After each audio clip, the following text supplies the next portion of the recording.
Peter, the senator here. Can you give me an insight of how the inspection went today?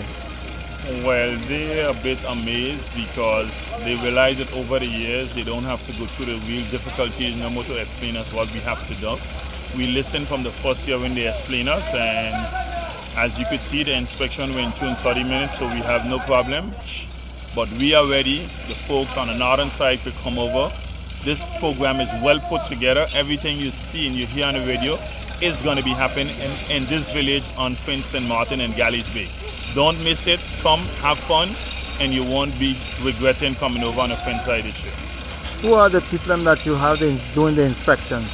Well, during the inspection, you just have the chief of the fire department, you just have someone from the government, you just have someone from the superprefecture, someone from the gendarmerie, from the local police, from the DDR, and from the local police, also the chief of security, also the carnival committee members, and also the folks that doing the light and sound system.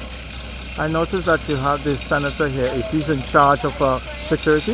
No, the senator was doing the part that the government has to do. He's vice president. Today he was acting as first vice president. Okay.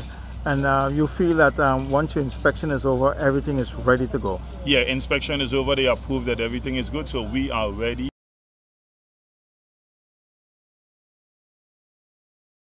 Good morning, Stephen. To be able to answer your question, I would have to go into the whole budget situation of government, which is known. Several upgrades had been planned for 2016, but due to the shifting and readiness and priorities, etc., they were not able to be realized.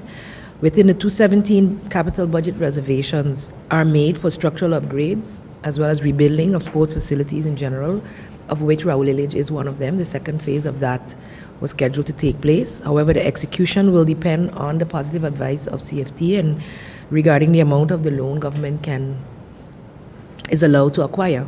So all of these projects have been put on hold or postponed until we get a positive answer where that is concerned.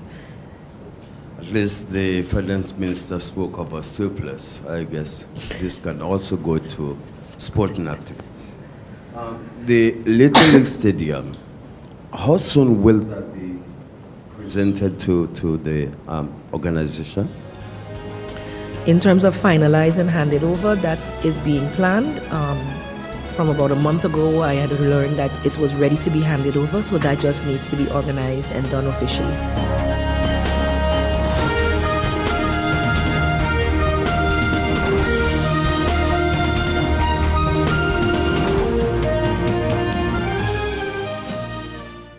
I going. I going. I going. I going. I going.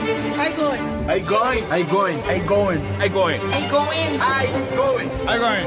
With the right.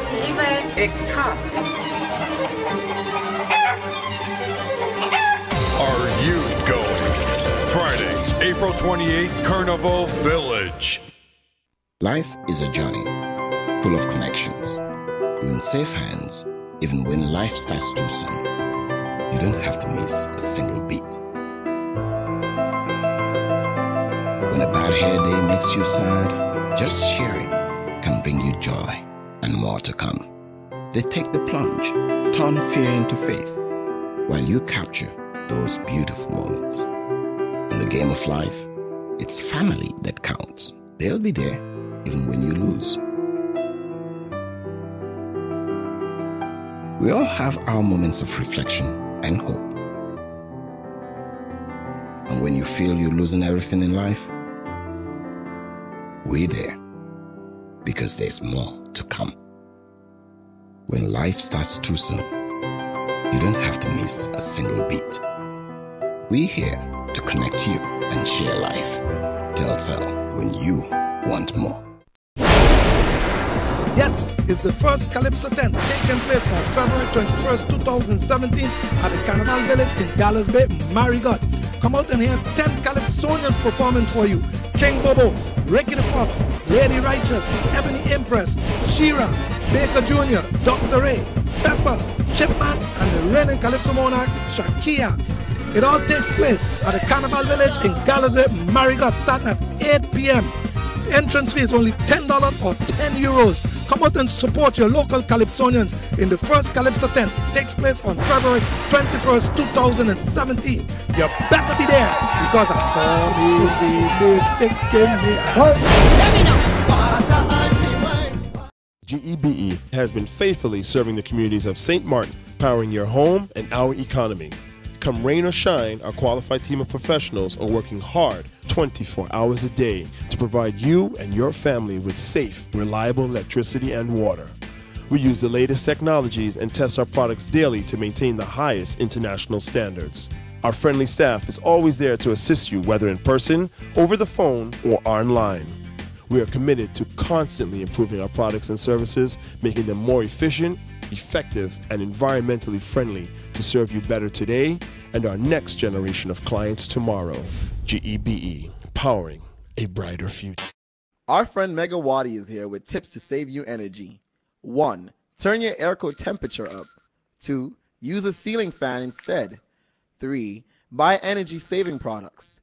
Save some green with NVGEBE. Need a loan that's quick and easy. Island Finance. Up to 50,000 guineas really easy. Island Finance. For education, a renovation. That's no problem. Yes, it's true. That's not all. They're quick and friendly too. Island Finance.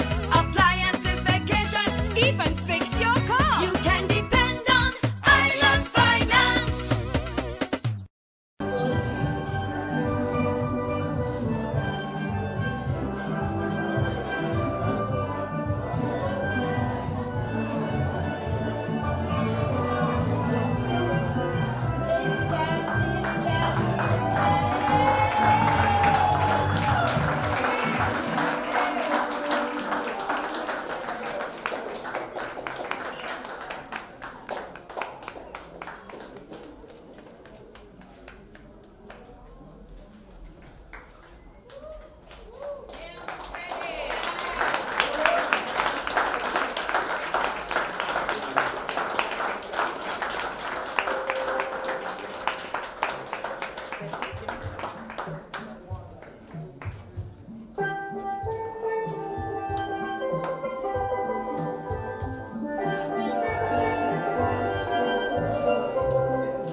Very special day.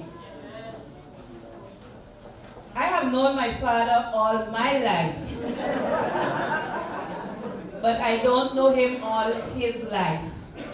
And I was looking for somebody who knew him all his life. I didn't find any. That tells me he's a rare gem. There are not much left. So we have to honor them when we find them. I thank God for gracing us with our Father. And you know why he lived so long? He fulfilled the commandments of the Lord. The Lord said to go out and multiply. And he did exactly that. So God had no choice but to bless him with long life. Good evening, everyone. My name is Larissa Anata. I'm the Miss Mature Queen of 2016-17. And I have known Mr. York passing through my area every afternoon, late afternoon. So I admire his work that he did with the canes, with the wood. So Mr. Yorkie, happy birthday. May God continue to bless you, strengthen you, give you all that you desire. Amen. All. May He continue to just strengthen you and your children. May God bless you. Happy birthday. Thank you.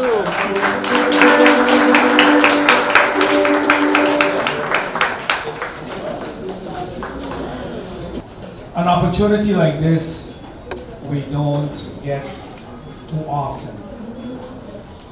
It looks like I became Prime Minister at the right time, because last year I went to celebrate with Ma Fleming when she made 100. Then a few months after, a few weeks after I think it was in French Quarter, celebrating with another centurion. And lo and behold, here we are again, celebrating yet with another.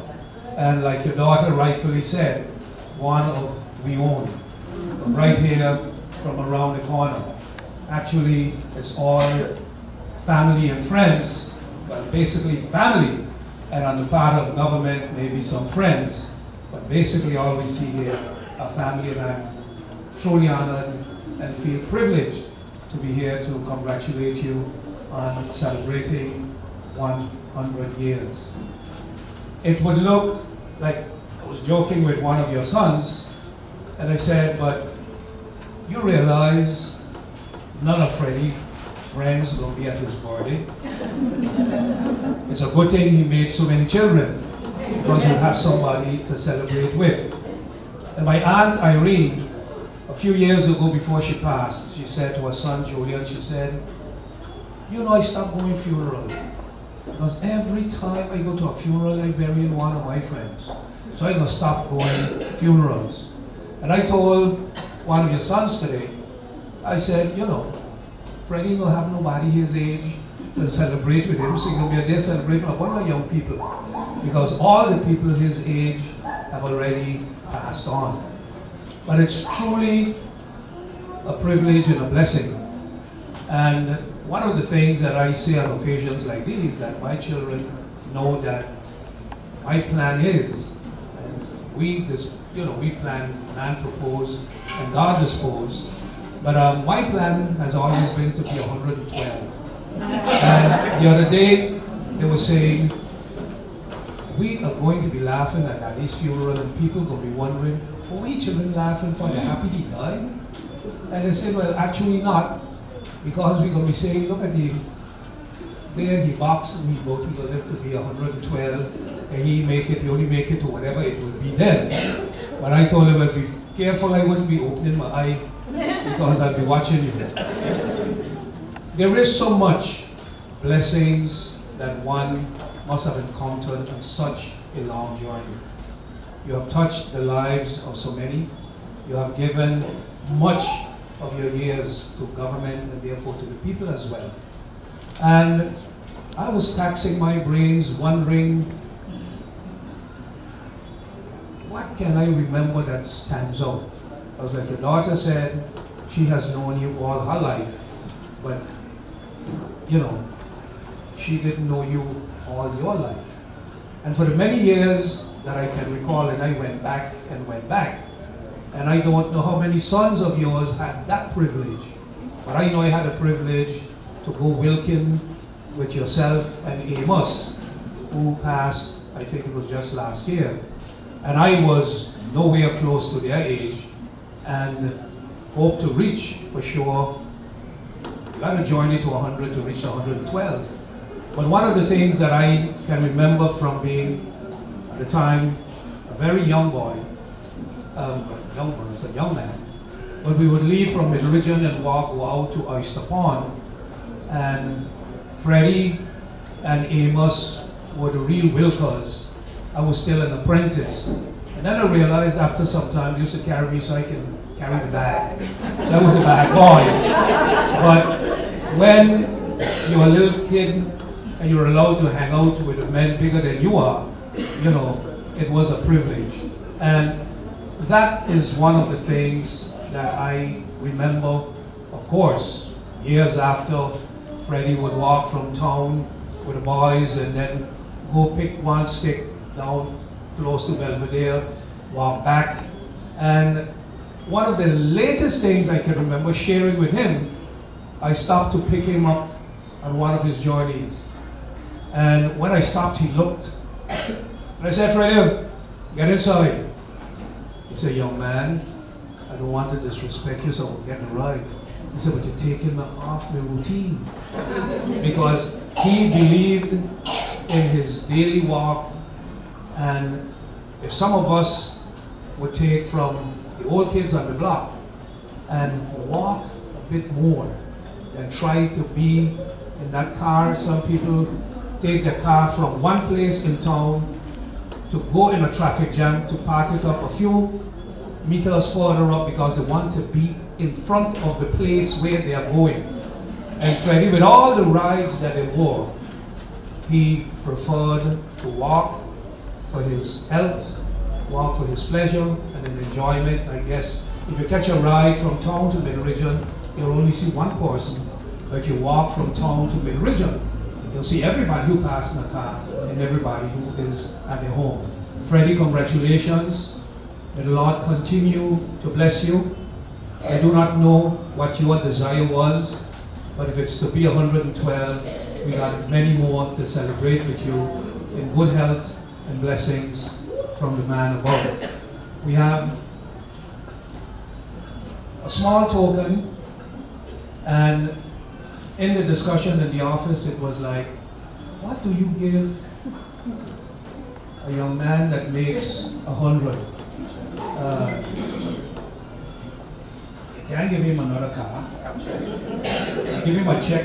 You can't go to the bank, you're going to be depositing, you're going to be withdrawing it. And we came up with all kinds of things. And eventually we settled for, in consulting with the people at home, they gave us some ideas. And when we saw the Carnival Queen bringing her basket, I said, well, we got a lot of fruits to eat for the coming days, but we truly hope you will enjoy this basket as well.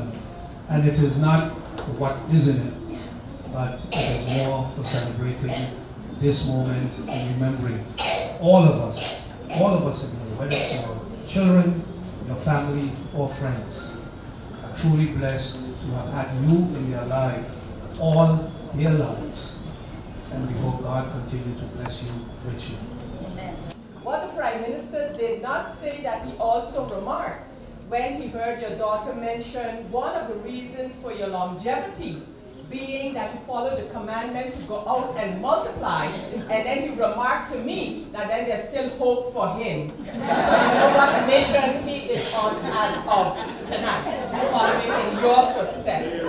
That being what it is unbelievable that a year seems so short. For his 99th birthday, we were in this very church, and so many persons acclaimed that we would be here beyond the shadow of a doubt, celebrating his 100th birthday. And here we are. The blessing is unimaginable, and I would like children, which I know they do, grandchildren, which I know they also do, great-grands, great-great-grands, to cherish the moment, to cherish the person, and to cherish his life up until this moment and to come. It is a blessing for all of you. It is a blessing for St. Martin. All of the stories that he has told will be able to still tell, record them, memorize them, because he is a part of St. Martin's history and legacy. Mr. York, congratulations, and may God continue to bless you and give you all the strength in the world, and so that indeed we can say tonight that we will be here next year in this place celebrating another year of life, and that 100 could become 101. God bless you. Take care. Love year. Thank you.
People all across St. Martin are switching to a more rewarding experience. The WIB MasterCard Fun Miles credit card, better known as My Card. Earn 1 Fun Mile for every $2 spent, even abroad and online. This will quickly get you a ton of Fun Miles to redeem for travel, shopping, food, fuel, and much more. But there's more to My Card. Worldwide acceptance, an EMV chip for extra security, and 250 free Fun Miles with first use. Switch to My Card today at WIB. Fun miles, fun within your reach. Yes, it's the first Calypso 10 taking place on February 21st, 2017 at the Carnival Village in Gallows Bay, Marigot. Come out and hear 10 Calypsonians performing for you. King Bobo, Ricky the Fox, Lady Righteous, Ebony Empress, Shira, Baker Jr., Dr. Ray, Pepper, Chipman, and the reigning Calypso monarch, Shakia. It all takes place at the Carnival Village in Gallows Bay, Marigot, starting at 8 p.m. The entrance fee is only $10 or €10. Come out and support your local Calypsonians in the first Calypso 10. It takes place on February 21st, 2017. You better be there because I'm gonna be mistaken me. Let me know.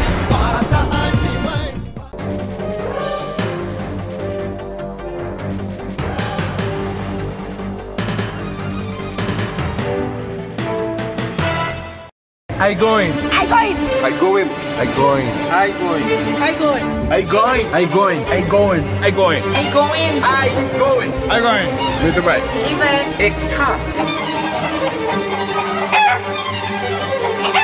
Are you going? Friday, April 28th, Carnival Village. It's been said that behind every door, possibility awaits.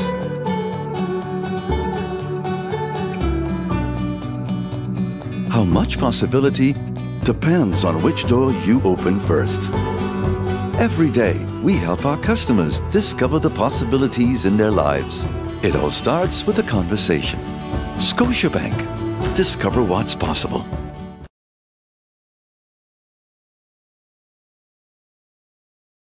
Another question about that departure fee that is going to apply to the airport and to the port. And to Is what? the intention for the departure fee that you spoke about? No, I talked about the departure tax. Not a fee, a tax. A tax, sorry, a tax. Is that going to apply to the port as well as to the airport? That's the intention? The law is supposed to apply to everyone who is departing without discrimination. Now, they're already collecting a departure fee. Yeah. And I'm saying, well, if you're charging a departure fee, and it might, as is being claimed, hamper your operations, then I'm saying you pay it. Because we have more accommodating facilities than they have. So if there's somebody entitled to that more than anybody else, it's the government. So right now they're charging $7 departure fee. We want 12 guilders.